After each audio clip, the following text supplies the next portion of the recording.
All right. Good evening, everyone. Today is July 17th. I'll be tying a couple different little smaller, quick fly patterns that work really well and not very hard. One of them will be kind of neat, new for some of you. It was new to me, and it wasn't. Learned it from Tanner, who works at Larry's, and he's actually a Project Healing Water member as well. So I'll show you some neat stuff. So I'm just going to go through the email. I'm playing with stuff a little bit. I want to see if this works. You guys tell me. Do you see now the email? Yeah. Cool. So I'm going to kind of go through the emails this way. And so if anyone's missed anything. So again, I'll be doing foam beetles, but there's a couple other, I'll do the tippet ring jig or thread jig that I've been doing. That's really easy. And then there's one other that Tanner does. As we're talking and I'm tying, if you were able to get out this weekend, let us know where you were, what was working, what you caught. There's the beetle recipe. That's the cool thing with the beetle. There are so many different ways you could tie it with so many different materials. You can do it wrong, and there's a million ways to do it, but there's some of the different materials, and there's even a YouTube video if you want to go. Fishing news. Okay, we're in July and it's hot. And some of us saw it yesterday while we were at Who's Up Belly. The cool thing is that now we're seeing a lot of the June bugs, grasshoppers, crickets jumping around. So it's kind of fun to start tying those foam patterns to get them to hit on top. So it's fun. Maybe we'll kind of do that over the next couple of weeks. And I'll do some maybe grasshoppers next week. Also that neat midge bloodworm pattern from Springfield, that's Tanner. And you can also see it on Larry's fly shop just outside Bennett. And I'll take a few minutes to tie that. That's a very quick 5-minute tie. And yesterday I used that, and that was one of the fish I caught was off that midge bloodworm pattern. That's kind of neat. So our fishing outing, for those of you who were able to make it, we were at Uza Valley. We had a good time. We had nice hot dogs, and had some good deer sausage from Terry, and Jim brought was it Asian coleslaw that was really good. So we had a good time. Caught some fish and just had a good time just chatting. Fly tying in person. So there's an email some of you might have seen from Ken House, and he's working to get us back to JB, and Walt's helping him as well. So there was some talk about it. There's a lot of different COVID changes still. Each volunteer that goes there needs to be registered, and there are several hoops you got to jump through. So if you're willing to go those routes, we'll get that info on how to do that. It's not mandatory. It's only voluntary to do that because you have to show proof of COVID shots and flu shots and fingerprinted, and there's a lot of things you got to do. So that should be coming up, and still checking to see if they want to do it Mondays or if they're changing the dates. We'll have to see, but that's in the works. And so we might be back there maybe September, I'm guessing, because of all the requirements the volunteers will have to do. So I'm thinking that might be September. Frank Scarpino came up, and it's actually his American Legion post, will let us tie Saturdays and Sundays. We'll do that once a month. We could do a Saturday or Sunday. We could alternate it so we could get, attendance there, whatever works. It'll be about 3 hours once a month. That way, this is going to be more for the participants and volunteers that are showing up to our Zoom calls right now. Because when we're at JB, we're helping the inpatient veterans and teaching them. And so usually we don't get the tie during that. We're helping them. This is our chance that we could all get together, chat, have a good time, and tie, and spend 3 hours together at American Legion Post. So that's coming. I got to talk with Frank a little bit more on that, but that might be as soon as next month, August. But I know there's also a lot of things going on that month. So we shall see and find a good date for that. Fly rod casting lessons. I'm kind of leaving that up to Roger. I'll be talking to everyone, seeing who wants to take what as their specialty with the program and how they could help. Roger's been our rod casting lesson. So if he wants to hold a clinic, we could come up with a date and do that. Fly tying equipment. I still have a lot of materials in storage. So if you need anything, we'll bring that out. I'm also hopefully to get some of this to Ken House and Walt, so they could kind of use this at the JB as well. There's a lot of talk on that. We got to figure out what materials are still there. It's been 3 years. I'm guessing all the fly tying materials are probably in not good shape. I'm more looking at if our vices and everything, because I don't know how many Regal vices we have there, and if they're still there or they're available. So I'm asked Ken to find out what's available, because we did have a good year with donations, and before the fiscal year ends, if we need to purchase more equipment, we need to do it now. So Zoom call. This is a Zoom call that we have every week. The meeting ID, password, nothing changes. Hey, right here. One of the things for the newbies, you might put St. Louis Zoom meeting. Yep.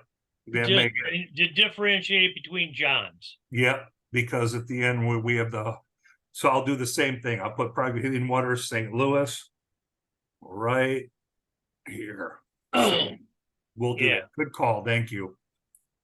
And again, if you missed it, and like I'm recording this one, I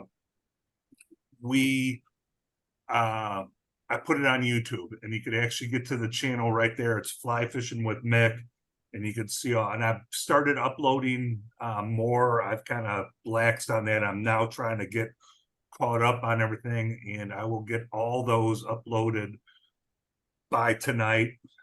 So if you missed any, they're there. Calendar at a glance. We've got we had Huzzah Valley yesterday. We had a good time. Let me see, the Great Plains Bonefish Tournament, 17th through 20th August. I said I need to chat, and that was Scott and I, so I don't think we are not showing up for that. So John, I don't know if you want to say anything more about this. You've talked a lot about this, but I don't know if you want to give a couple of words on this. Oh, not too much, Mick. It's all set and ready to go. I did get an email from Mike today after I let him know that since he's doing all the CRM stuff for this, that you and you were going to be attending, and we may put out an email to the region, see if anybody wants to fill those slots. Okay. Yeah, but yeah, we could see, but yeah, and I do apologize for that, but it's no problem. I mean, it's not like we've paid for anything yet. We don't pay until people actually show up and they use stuff. So yeah, no, we're good. So I appreciate it, John. Thank you. Our big thing coming up 28th August through 1 September is the National Casting Competition at Bennett Springs State Park. I will be there. The 28th is a Monday through September 1st, Friday. I'll be there the weekend prior and after. I'm just kind of there to help out if Amy needs someone to do any running errands or anything like that. That's where I will be. September 8th, Vets Fish Free at Montauk. That should be a good time. Like I said, hopefully if someone knows how to fish it, they could give me some pointers because I am still struggling with that park. 1 October in Union, Missouri, Scott is leading Vets Fishing Day in Union. So we'll get more That, information. Mick, that September 8th, Yes. is that's a Friday. Oh, then let me double check. I know we said that before and I'm looking for my, I will double check those dates. I remember we wrote that, or I wrote that down and then still never double checked it, so. All right, so sometime in September, around the 8th, but not the 8th, on Talk, Vets Fish Free. And so that'll be a good time. We'll show up for that. Then again, Scott's got Vets Fishing Day coming up. We'll get more info from him on that. And then Roaring River is usually the same time around Montauk, but that is a 5.5 hour trip for us. So I'm not sure if we'll be going to that one or not, but I will announce that if anyone wants to go, and who knows, if I twist my arm enough, I'll probably show up. Omaha Zoom meetings again. This is through John Wright. Same time that we do this, 6 to 7 p.m., but his are on Thursdays. You could see the meeting ID and passcode. It's every week on well, are you guys off this summer? Yeah, we're done. We're done for we're taking August and July and August off. Okay. So we're rebuilding it, and we're relooking at what we're going to do in the future. And Mike has already got several people lined up. Tom Rosenbaum and Kelly Gallup and a couple of others there will be joining us, as will, of course, Alan Gretchen Beatty. But yeah, we're looking at a whole. We're probably going to change things around a little bit, not much, but a little bit. Yeah. For those of you who have never been able to make one of these Thursday meetings, they always get some of the greatest fly tires there, and they have the best meetings. So absolutely try to make these if you can. Again, it's only voluntary, so you don't have to. So yeah, our fun ones are when Mick and Mike tie in a tie off, and we vote on who's got the best fly. That's always a lot of fun. Yeah, that's always fun. So we do fun things there, and we could probably start doing that too. So how you doing, Tom? Now I could actually see everyone here. Tom's our new participant. So Lee knows him, has fished with him several times. So, all right. So let me get to the fun. I'll tie it. I just looked it up, September 9th, Montauk, Vets Fish Free. Okay, it's September 9th, Montauk. So I will update that so I don't keep on putting out the wrong info. So cool. Again, we got a couple months for that, but that should be a good time. All right, so I promise you guys a few flies. We'll get into that. Yeah, let me change my camera over. Okay, I've got a couple flies. The first one I'll do is I kind of started talking to Terry and Jim about how I do a thread jig, and let me spotlight. So this looks like the normal size 16 thread jig that works very well in Bennett. I was trying several times on how to do a dropper off this, but since I do use barbless hooks, anytime I would try to do to the bend of the hook, I would lose that setup. I also did a neat little setup that was to attach to the line, which I will also demonstrate. I have that kind of setup. It's kind of neat little setup that we could do. And that still works. I'll kind of show you the benefits of that, but at times the line would get hung up between the eye and the bead and cut the line, and I would then lose fish. So then I ended up coming up with this tippet ring on a thread jig. I could show you, I'll show you how I do this. And then again, this is something if you wanted to do off a different fly, you could do it. As I've always said, you know, the cool thing with flies, you could always change it up to be the way you want it. So I will start with very basic. Even the meth flies? The meth flies will work good with that because the meth flies are good floater flies, and you know, basically it'll work. I know it'll work for you. So let me get, I should have probably put a bead on this before, but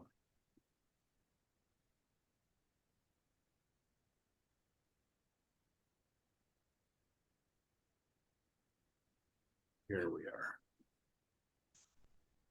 So when I first position this in the vise, you could see the tippet ring just sitting there. I'll just drop that to the side. And This is a 16. size 16. Used to be thought I had a model number 20 when we had wholesale fly company. He's still in business. He said he's going out of business, but he's still buying more inventory, so he still might be able to get it. I mean, his prices were great. Beads, I bought beads and hooks from him.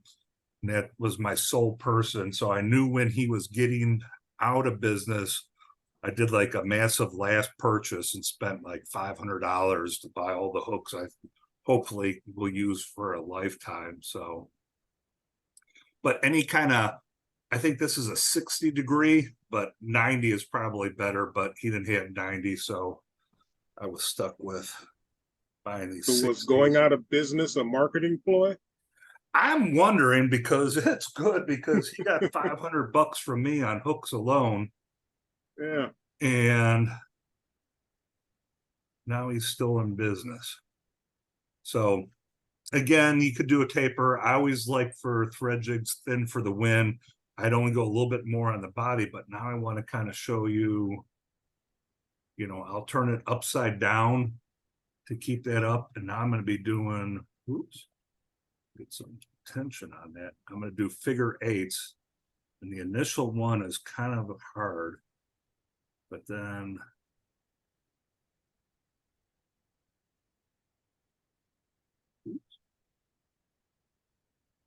it's a little bit easier once I get it started.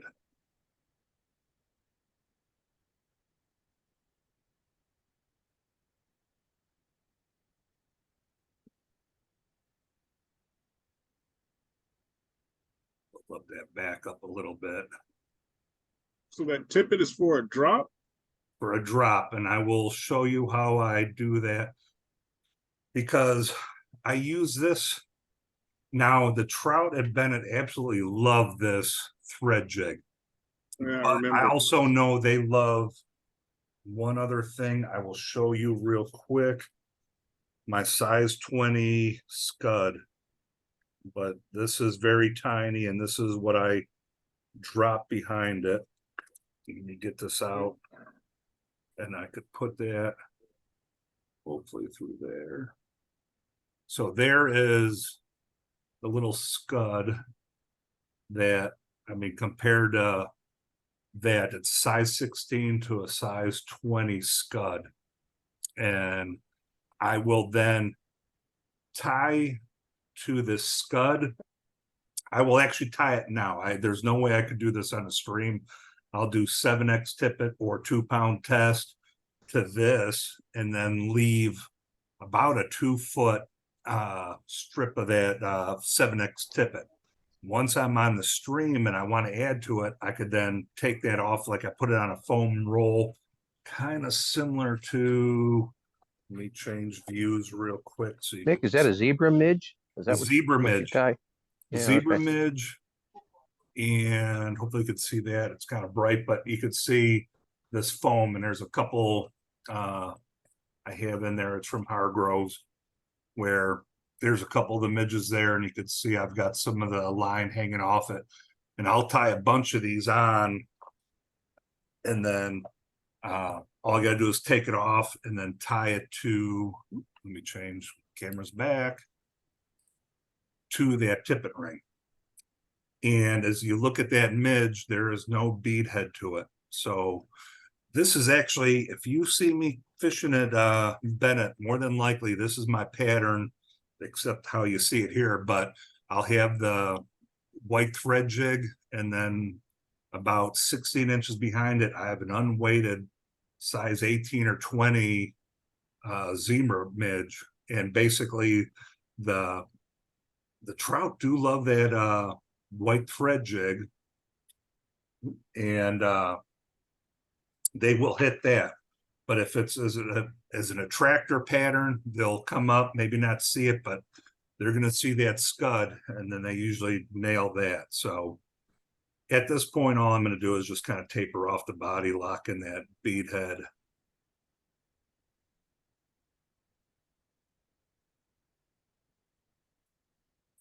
And as I said, this is a very easy pattern. Just do a quick whip.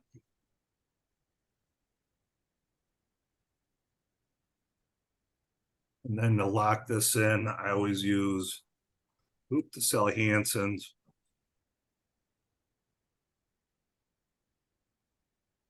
And I coat just about everything. Just making sure I don't. The tippet's okay because that's kind of big, but I really try to stay off the eye.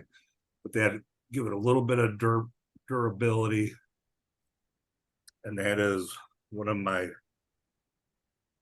2 top productive flies at Bennett. The other one you saw was a small smidge. So I would then tie that right to this edge, and it's been holding better than when I used to tie to the line, which is what I will kind of demonstrate to you now. So I kind of have this set up. Let's see if I can get this in.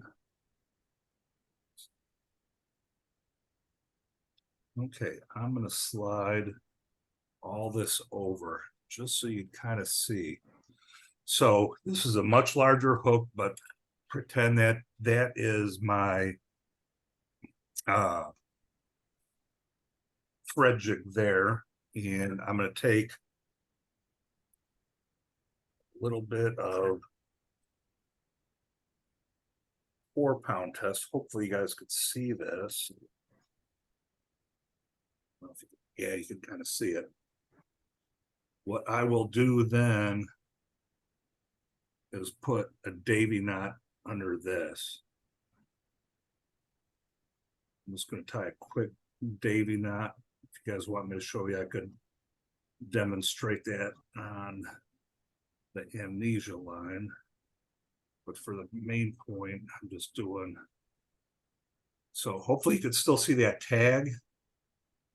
And again, what I would do is that's where, let me cut the tag on so you can kind of see.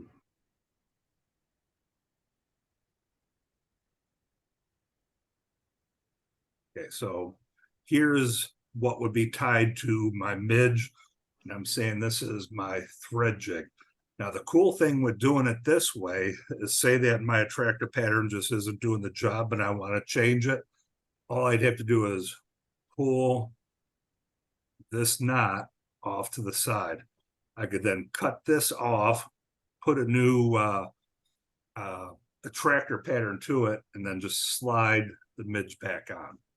And I've done that for a long time, but at that point right there, it would wear at times on my dropper and I would lose it. And that's why I went to the tippet ring, but this does work, and it's just, you might lose, you know, after you have a good couple fights, maybe your 5th fish, you might be fighting it and then you lose it, and then you just come back with your thread jig and nothing left under there. So hopefully that explained, you know, a different way I did it. You know, it's kind of neat where you could just kind of move this offside, change your fly pattern, then go right back. Any questions on that? You thought it was pretty cool, or maybe not? I think that's very cool, and I'm really glad that I got to see you do it, because I had a hard time understanding what you were talking about yesterday. Yeah. That's So- a simple. simple way of doing it. So now, Are you gonna show that little little red threaded? Yeah, there you go. this Read guy, my mind.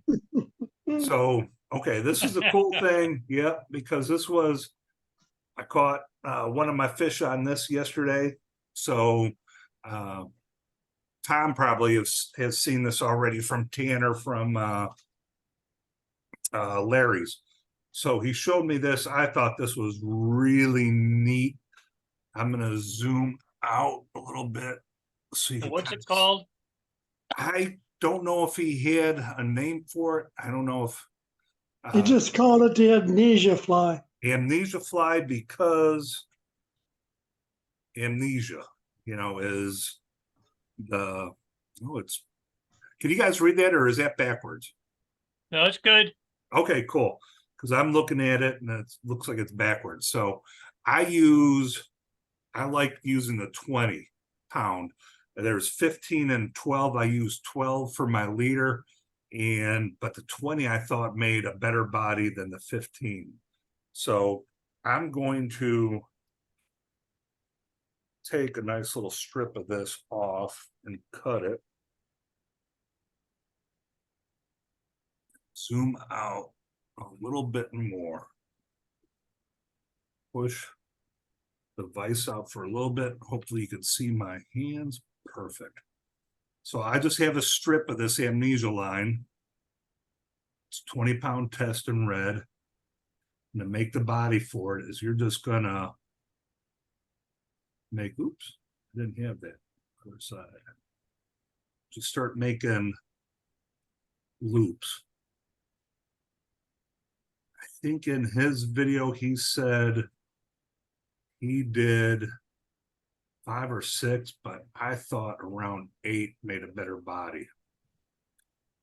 And so, as you could see, I'm just going to wet that a little bit because it is monofilament. I want it to slide. This is kind of tight. You just got to work it a little bit.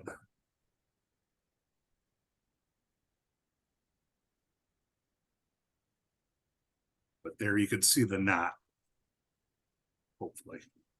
So there you can see the knot. You just try to make sure that's nice and tight both ways. And then I'm going to take nippers, And what's that knot called again?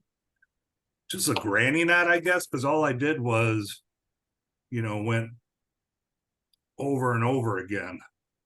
So all I did was just kept on making loops. Was over and over again. And once you got enough, you just kind of cinch it in.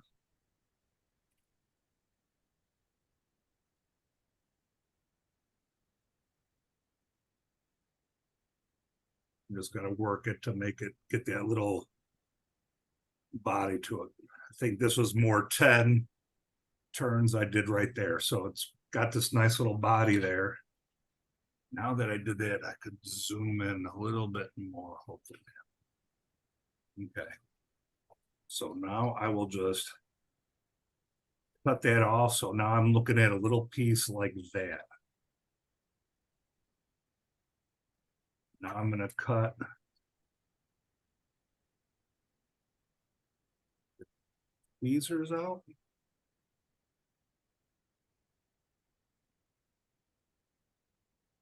So you guys could see that. So there's the knot, that little end. And now to make sure that this is going to slip off, the fun part is the flame.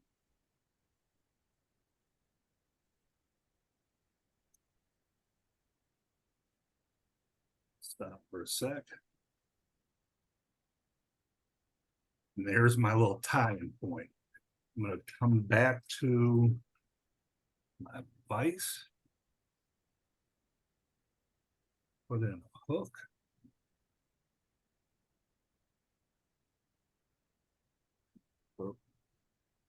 Bad thing with, I love my small hooks. They are hard for my big fingers to grab.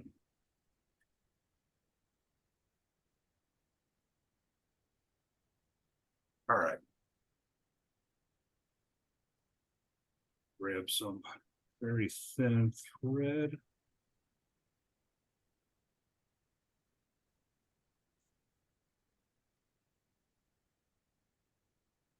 I'm just doing a quick wrap. Kind of see I'm sitting around midpoint there.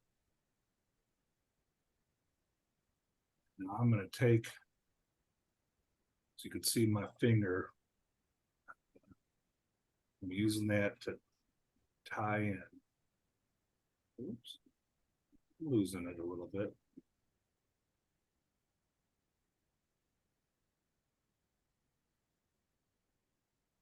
Wants to roll on me. I might keep that underneath because that's fine. I don't mind. So you can see the little nub up there.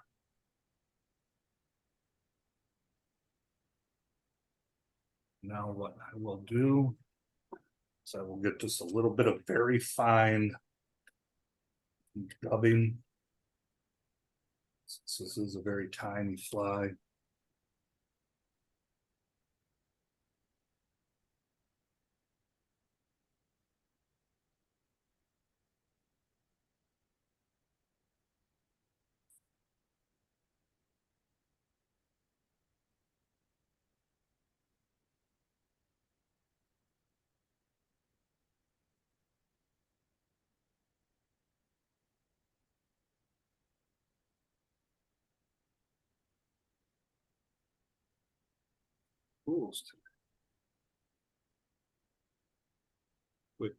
Quick finish.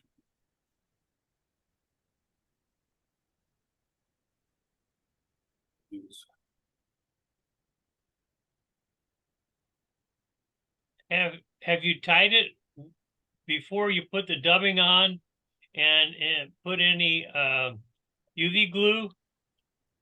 I have not, but that's something that could easily be done. And so there's a little buggy pattern. But that UV glue, that's a good idea. Again, that's the fun thing, you know, that I will always say, you hear me talk about when it comes to tying flies. There's a million ways to do this. And now I'm gonna have to try it your way later. But there, a little buggy, you know, that's a size, and it's a size 18. So I'm gonna try this. That's an 18, you say? That's 18. I think it's a big 18, but I'll give this a try. I have not tried this at Bennett, but this is something that I will try underneath this. So again, I will tie this, you know, under there. There's no weight to this except for the hook. So the thread jig will bring it down quick, and then this will kind of trail behind it. It will sink a little bit, but not as if it had the bead head on it. So it'll flow more naturally, but it'll be down deep and with the nice red and kind of looks like a segmented body and everything. You know, I'm curious to see how this is going to work out. It looks pretty cool. Again, yesterday while we were fishing on the Hoozah, that caught one of the bluegill, but I could see bluegill going nuts for that. I'm curious to see what the trout will do. But yeah, that was from Tanner, who is one of our Springfield Project Healing Water volunteers. So neat little fly. That's great. I've never seen that until I looked, you know, Tom showed me about it. So luckily I have a lot of amnesia line because I use it for my leader and came up with that. So there you go on that. Again, if you guys want, I've got a ton of amnesia line. Next time I see you guys, I could cut off several lengths of it. So the other one that I used yesterday, which is what I kind of said I would tie, is little foam beetle. Now this one looks like I know I tie this with Lee a lot. Lee likes fishing with this.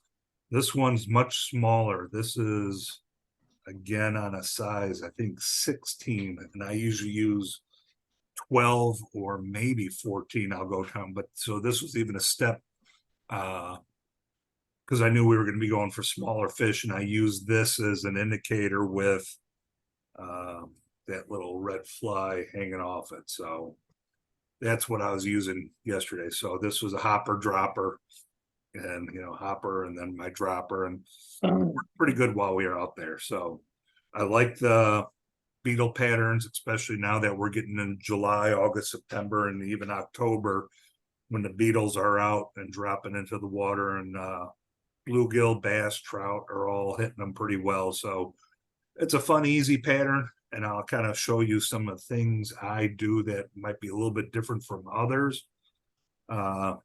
I'm going to use a bigger hook now. So this would be something, maybe a trout would nail it, but I'm trying to more show demonstration on different ways to do it.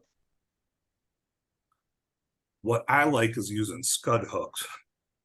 Some use dry flies, but the reason why I like scud hooks is, yeah, that is heavier for sure, but it does give that big gap between the point and the shank. So I could put a lot of material on the shank here, and this almost acts like a keel for a sailboat, where it keeps it, right side up with the weight.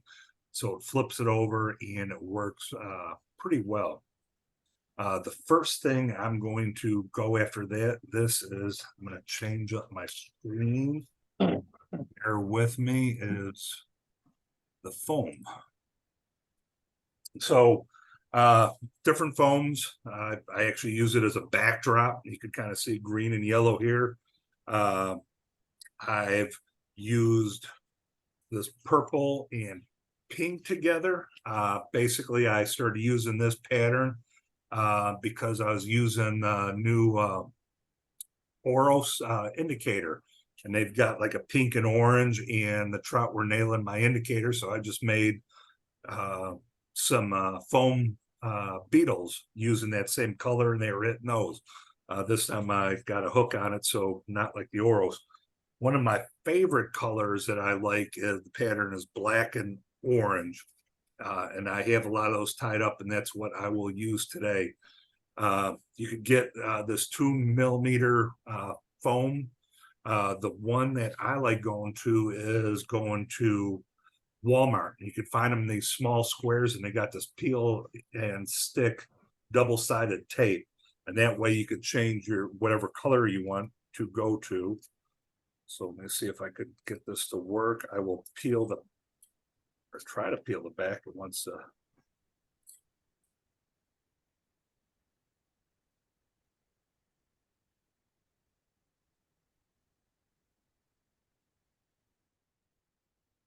It'll be a little difficult for me, but that's okay. Might be a little bit older. You could see it sticking to there, but that's right, because I'm only gonna use a small section of this. So now we'll put the two together and press it together, and now I've got black and orange. Black I like is it's good for a silhouette for the trout to see. That's what the trout will see. This is what you will see. So when you're casting this out, it will be a whole lot easier to see. Different ways you could try to cut your foam body. You could use scissors, or you could just cut a strip about the same width as the gap of your hook.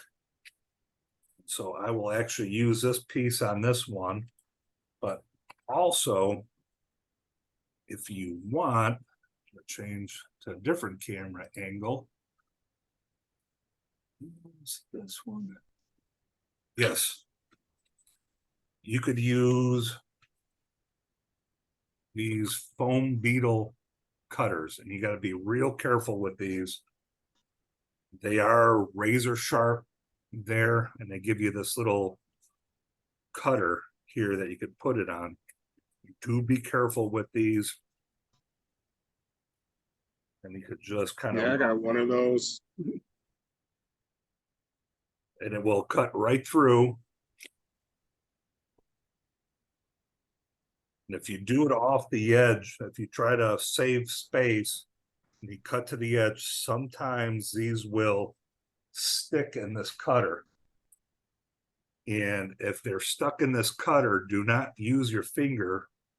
Use a bodkin to kind of poke it out, because that is razor blade sharp. Oh, we got Walt showing up late. Hang on, guys.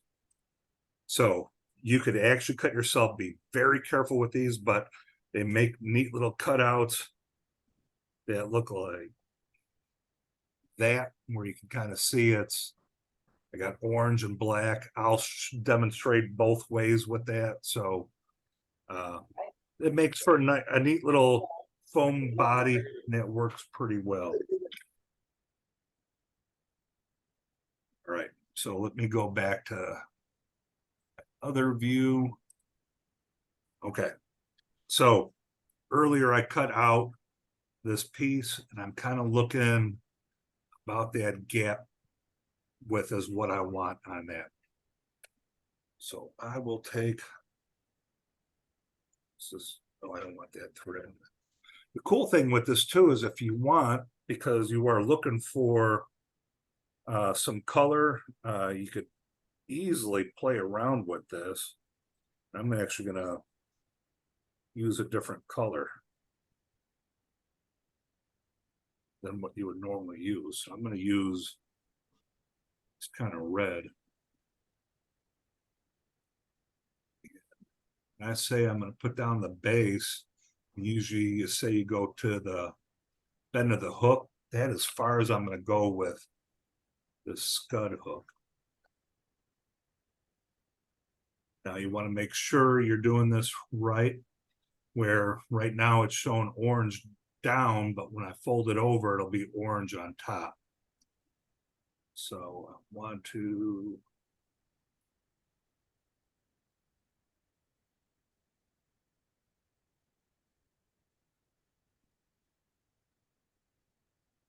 lock that in.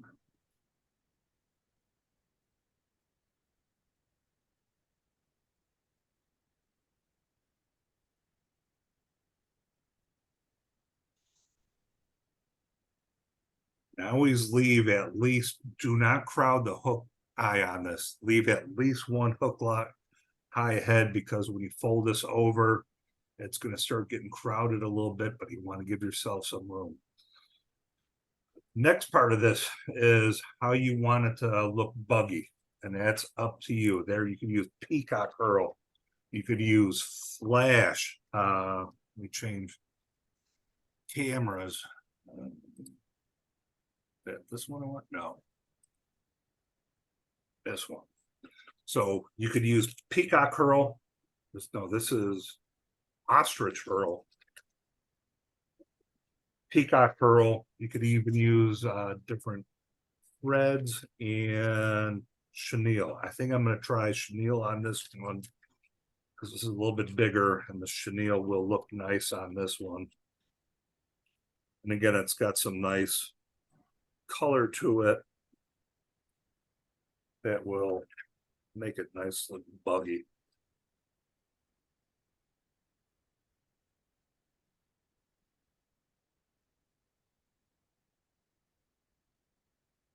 Yeah, that's part of the fun thing with these flies. Use whatever you feel like using. Change camera. Uh-oh, thank you. Too many cameras. All right. So one thing I did that you couldn't see, I put a little half hitch in there, because I'm going to use a rotary tool on this.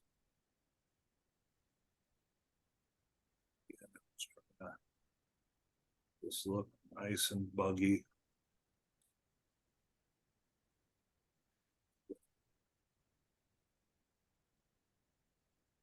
Oops. That's a live bug. Yeah, it is. It's One bad thing, if you don't keep pressure on it, it's gonna wanna unravel on you.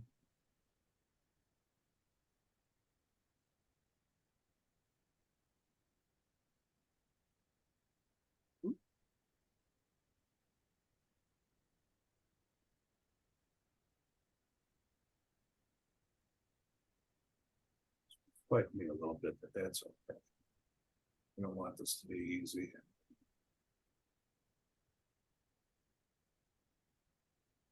The excess off. Crowding the eye a little bit. Right, now I'm gonna fold this over. And the cool thing with this is you could do the head one of a couple ways. I could kind of hold it down here and then cut here, or I could make kind of nice head on top, but I'm not going to do that because then the black will show. If you're using, Mick, where do you yes, put the legs on? I usually put the legs in after, but some people can, but I put the legs on after I do the foam. I will show you how I do that. Want that back end body a little bit.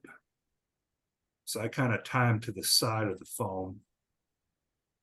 But thank you. It's, again, there's different ways of doing it, like Tom said. Cut the head off.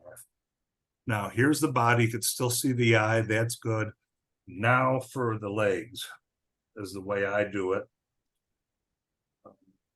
You ever have the thread cut the foam? Yes, you can, especially if you use, I don't have it spun up right now, but if you use, I don't have the, what is it, nano silk, that will cut it in a heartbeat. And I did it during the Mayfly event where Tom was there a couple of weeks ago, maybe.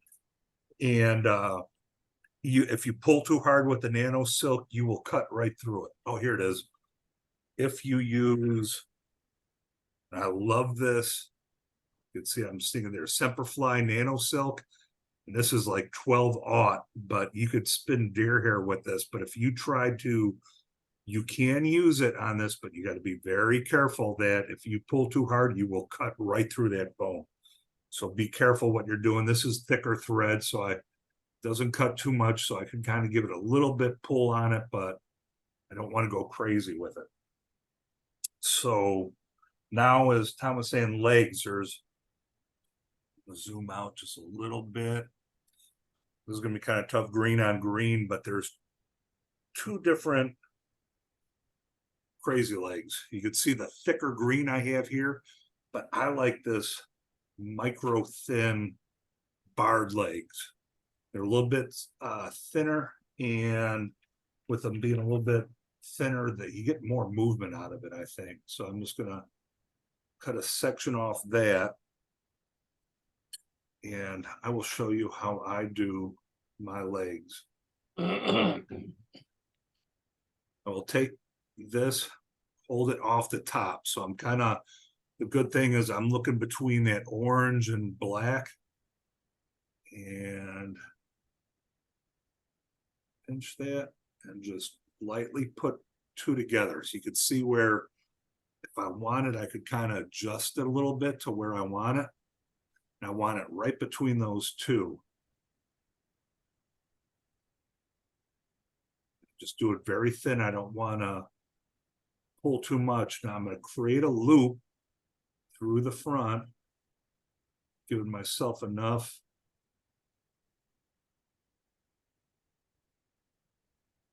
room. So you can see I got a loop, but I'm also holding it here. I'm gonna, ooh, it rolled on me. Very light hold, like there. And again, I'm looking, as you could see, I'm going right between that orange and black.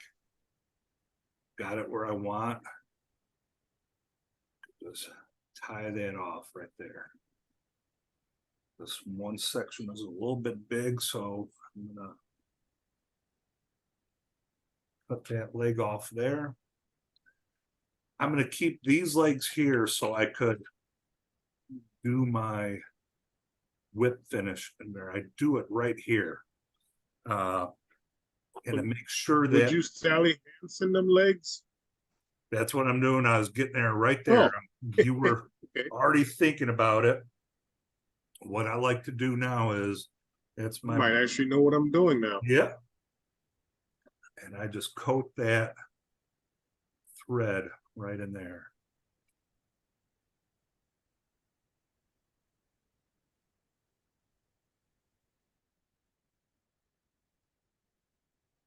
So that actually coats that area with thread, locks in. Couple whip finishes. And I'm done. One thing left to do is those front legs that I have. What's a good view? I guess that'll be the best view. Hold it. So I got the legs there, and now I could just trim them to where I think they look good. That looks great. The late great Mr. Glover would like to get on. He just called me. Oh, I admitted him, but then he dropped off. So I thought he was on. So hopefully he'll get on. Okay, it looks like he's on or getting on now. So there is one way to do the beetle, as I said. We got a couple minutes left. Let me tie up another one real quick where I could show you. Very nice. I'll go quick with this, and because I'll have used the stamp. And I'm actually going to use the one that I said. You saw how I use a stamp, but I'm going to use a crazy color one that I call the clown color that works really well. So you need that big gap, huh? I like it because, let me take this off for a second. The reason why I like that is you could see that gap, and one, so a lot of people, if they make that body very buggy looking, it could interfere and almost act like a weed guard, where since this is floating, you really don't have to worry about weeds too much. And if you're casting and it turns upside down like this, that weight of that hook will flip it over and it will sit right. And that's again why I have the orange, so you could see it. But the fish are going to see this profile. They'll see if you use some colored thread like I did, the nice little red hot spot, the flash of the buggy, but they're seeing the silhouette. You see this, which is easier to see. It becomes a keel when you strip it. What's that? Oh yeah, if you strip it, and it's funny, I was kind of doing it, it will stay up like that. And Okay. I got some of the bluegill to chase it. When you do it to a trout, they kind of like, whatever, that doesn't look real, they take off on you. But that's kind of why I like that, because it's a bigger gap, and so I don't have to worry about any of the body material I use preventing a hookup, because it acted like a weed guard, which maybe helped it brush out of the fish's mouth. So that's why I like that. That's why I like the scud hooks. I thought I came up with something new, but again, this sport is so old. They call it a different type of, someone else coined it earlier, and so they get credit, but they said they use a scud hook. And again, it's just so fun with these because you could do so many different things with it. I'm gonna go with this purple one now that, as I said, I use a foam cutter on. And I use these colors because if you've tried those Oros indicators, you could actually take the pink and orange one and take the two parts and create the double, which looks kind of neat. I'm going to use an ostrich pearl on this one for the body segment.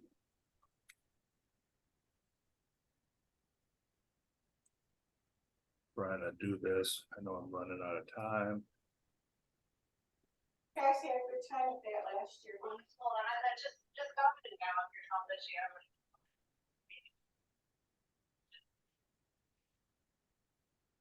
And I will do a quick calf hitch to lock it in place.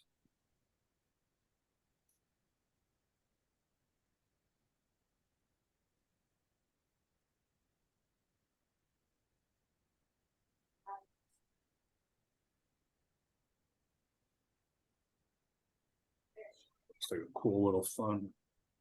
Oh, that's wow.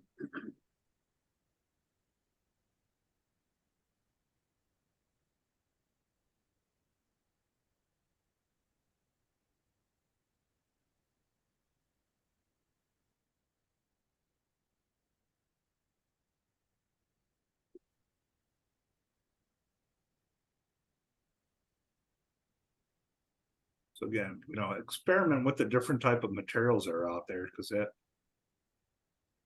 ostrich hurl makes for a neat little body. Yeah, tell Margie I need some more peanut brittle. Yes, and we're going up there this weekend. We'll double check Plaid Pantry for peanut brittle. I'm gonna actually use the green this time for the legs because I can. It's again, ooh, this is almost like a Joker. If you like Batman, these are some Joker colors going on for sure.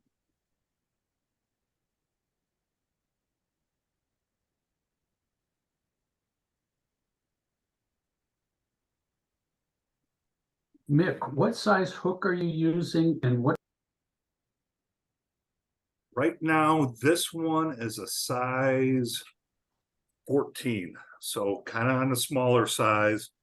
I'll go usually 12 or 14. That one that I was using yesterday was actually a 16, which was very small, and I'll put that one up real quick. And if I know I'm going for smaller bluegill or something like that, like I knew Valley had smaller fish, I kind Nick, of, I'll tell you, I've caught bluegill 2 inches long on a size 10 yeah, hook. So yeah, the size of the fly does not necessarily dictate the size of the fish I'm finding. yeah, and bluegill are kind of funny that way too. So that's a 14. So And, Mick, how do you stop the legs from folding in on itself when you wrap it? oh, like if you crank it so tight that those legs will kind of collapse on you. They'll look Yeah. like, don't crank on it. Just basically you're like, well, how are they gonna, they're gonna come apart? Not if you use the Sally Hansen's on that line, like you said beforehand. You can even Okay, adjust it a little bit, because then that will hold them in place. And so you got, these nice little foam, but that's why you use the Sally Hansen. Again, this is a I like that. size. I really like those. There's the 14 or the 16 I used. And then if I didn't make this all look cool and pretty, there's the 12. And so you can make them all sizes. Trail each other and they look like a family. Yeah. Let's say 1, 2, 3, 4, 5, 6 ladybug. What is Where's that? your 24 at? The 24 Yeah. size? I don't do that. The most I'll like when I'm going down to. I'm joking. Oh, I know. I get you. No, it's a size 24. No, I'm just kind of having my little fun. The closest I will do, there's my size 20. Wow. That's one of my biggest producers at Bennett, or even any of the trout parks. That scud, basically, if you pull up a rock and you start looking at the scuds at some of the trout parks, they're that size 20. There's my thumb, and gray. That works. But yeah, that's as small as I'm gonna get. That comes up on the Scud Shuffle, right? Yes, the Bennett Shuffle. So You guys know that it's the Bennett Shuffle is anytime you're waiting out there and you're kicking through the rocks and you've got 30 of your little friends sitting there. That's what they're doing. They're picking off those scuds as you crush them and they're floating. Basically from when I talked to Ben Haven, he said, when they looked at a trout, that was caught on March 1st and opening day, they took a look at its stomach contents just to kind of see, okay, what are these fish eating on from like November 1st through March 1st, because no one's feeding them. Everything's catch and release, so they're not feeding them pellets.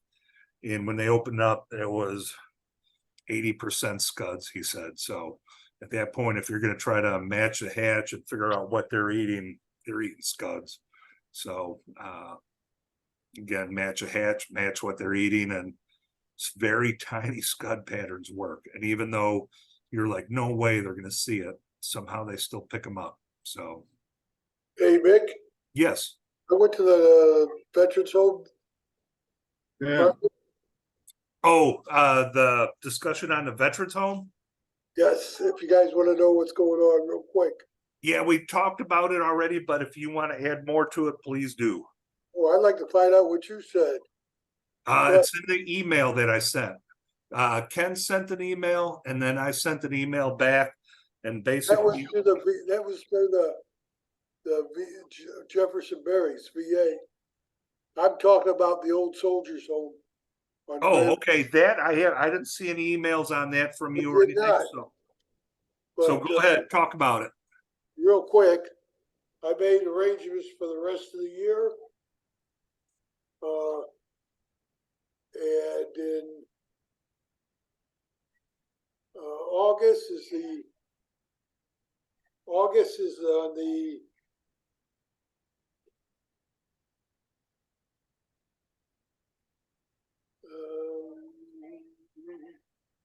Thursday. So they're Thursdays. It's the second Thursday and the fourth Thursday of each month.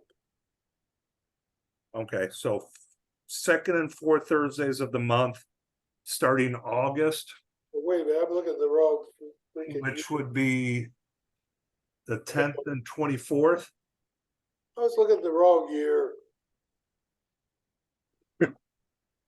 All right, so we'll have it. I'll put that up. So give me some information, basically, the name of the location. I'll look up the address, where you're going to meet, how long are you going to meet, Okay, and the Veterans Home's on the 27th, the next one. And from 9:30 through 11:30, so 9:30 to 11:30. right? On the 27th. Okay, Now the 27th, are you talking July 20? Okay, so July 27th. yes. Okay, And I'll be coming to that one.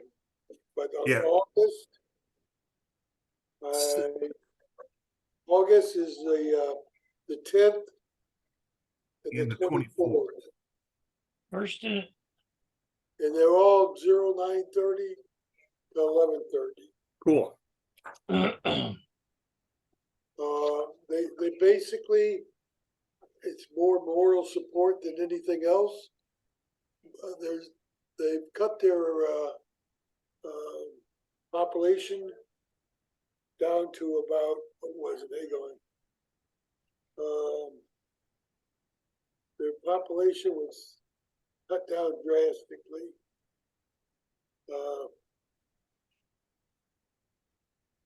Send me an email so I could get it in our weekly email. Tell me, what you need people to bring. Do they need to bring their own tying materials? And They don't have anything there. so I'm saying our volunteers that want to show up, Yeah. the volunteers need to bring their own tying materials, right? And tools and everything. Everything. Okay. Most of the people are immobile, so it's more moral support.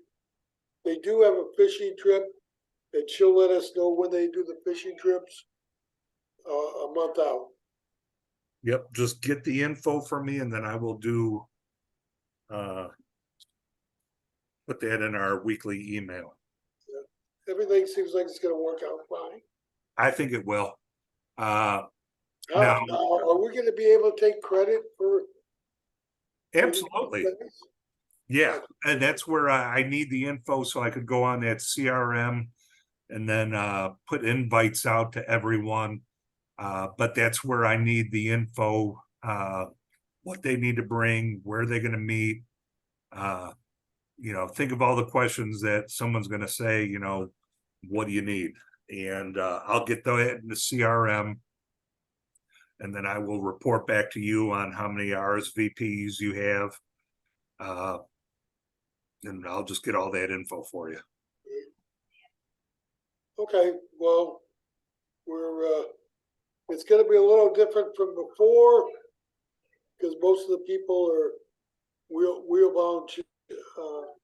wheelchair restricted. Yeah, like you said, it's more, you're there to talk to them. They Right. might be interested in the fly tide. They probably won't. It'll just be nice that they have someone to talk to. So that's a good thing to do. Okay, well, that's it for now, and I'll send you the email. Yep, and then I'll get that out. We're already 8 past, so we'll wrap up real quick. Is there anything, any last go backs? Anyone want any suggestions to tie next week? Let me know. I'll probably do follow on with this with a grasshopper, but if anyone has any suggestions, let me know. And I did forget, I'm going to show you guys yesterday when we were fishing, I did have a keeper, and there it is. Number 3. While I was fishing, he came swimming by and I grabbed him. So I got my little keeper from Who's All Valley. So this How is many what you guys are people showed missing up? out. What's that? How many people showed up, 5 of us. really? So it was a good time. We did some fishing. I think this was the size of the bluegill I caught as well.